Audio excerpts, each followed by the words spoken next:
O que era para ser só mais um dia comum na internet virou um alerta preocupante.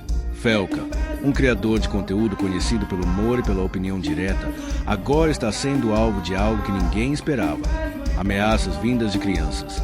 Sim, crianças. Mensagens agressivas, xingamentos até tentativas de intimidação começaram a aparecer nas redes. E isso levanta uma pergunta séria: em que momento o acesso sem limite à internet começou a formar esse tipo de comportamento? Não é sobre Felca apenas. É sobre uma geração que cresce sem filtro, sem noção de consequência, muitas vezes sem supervisão. Quando crianças passam a ameaçar adultos online, o problema não é só a ofensa, é o reflexo de um ambiente digital fora de controle.